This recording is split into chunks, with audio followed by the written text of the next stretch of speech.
Hello everyone, I hope that you are all safe and staying indoors as much as it's reasonable. At this point, pretty much the whole planet, more or less, is in lockdown due to the present circumstances, and most communities have been affected in one way or another, and some more than others. I thought it important to come on and address an escalating issue within our van life community, which I'm sure a lot of you have already heard of, but a lot of full-time van lifers are finding themselves unable to find somewhere safe and secure to park where they can self-isolate in peace. Some members of our community have been continuously moved on, have had abuse hurled at them, and even death threats. Now, without getting into how disturbed and disgusted I am at this, behavior such as this is unacceptable under any circumstance. And that is a fact. Given this reality, we felt it very important for us to jump on here and reach out to everybody who is struggling to find a safe place to stay during this. Now, everybody's situation is slightly different. Rest assured, we're fine. We're still doing the van conversion, nicely sheltered in my parents' house, so we were not caught out on a road, so we were definitely one of the lucky ones. However, a lot of people have been caught out mid-travel, and a fair number of them have chosen to keep their portable house as their only home to live in full time. Now, I want to make something very clear about the aim of this video. We are not here to debate for and against the reasons why people have chosen the lifestyles they have chosen. That is irrelevant at this point. All that matters now is that everybody needs a safe place to ride this out, and they cannot be caught out and moved on continuously out of their self-isolation. So if you have something unhelpful to say, then please keep it to yourself.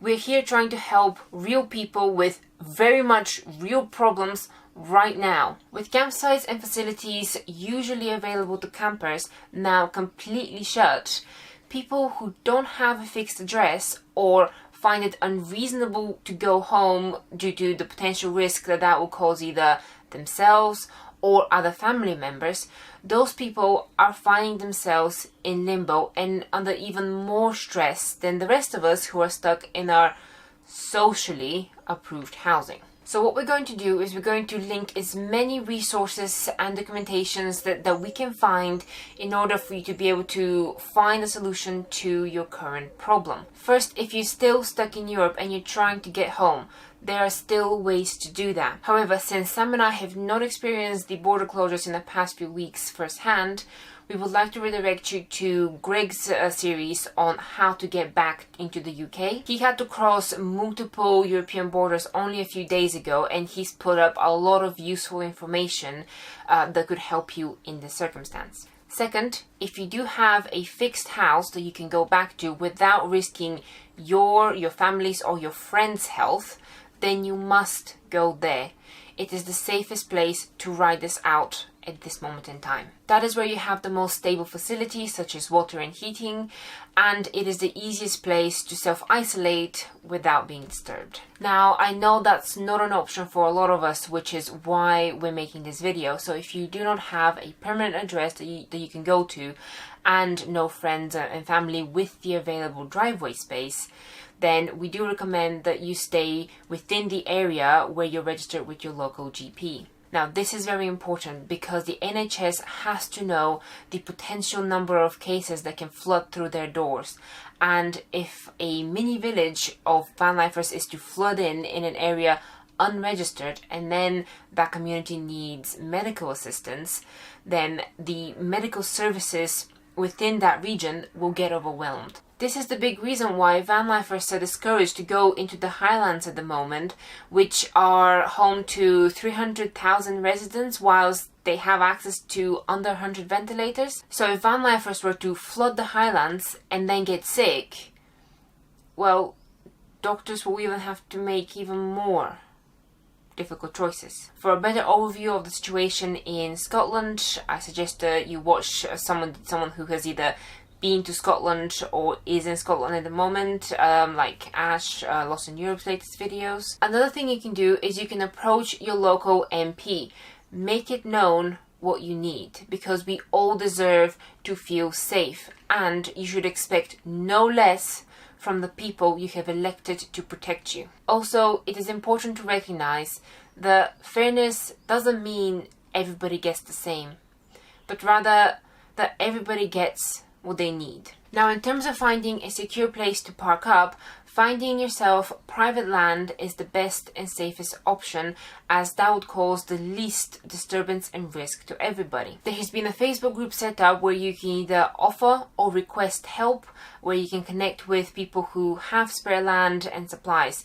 Also, on his website, Gadget John has put up a map of long-term park-ups that you could potentially look at. So we'll leave links to both of these in the description. Now, it is important to stress that you should only take advantage of these offers in the emergency that you don't have anywhere else to go.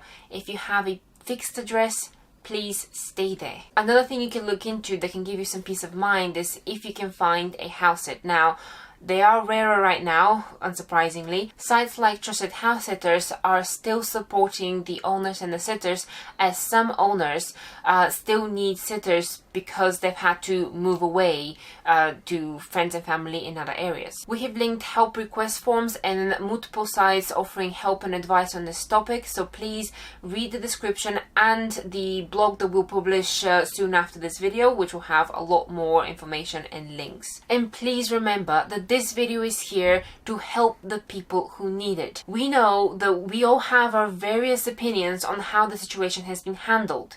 However, my opinion, your opinion, it's really beside the point. We need to stick together despite any and all of our petty differences. So if you do choose to leave a comment, please ensure that it's either to offer or to ask for help.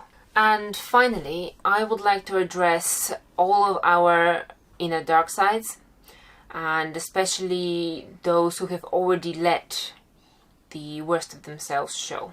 The ends do not justify the means. If the means turn us into a devolved, racist, selfish society. If we're going to be saving humanity, let it be worth it. Be kind, support one another, and stick together, 2 meters apart. Don't lose your head, and if you already have, go find it. Because we need you sane. Because you're all so very important. So, let's get to it.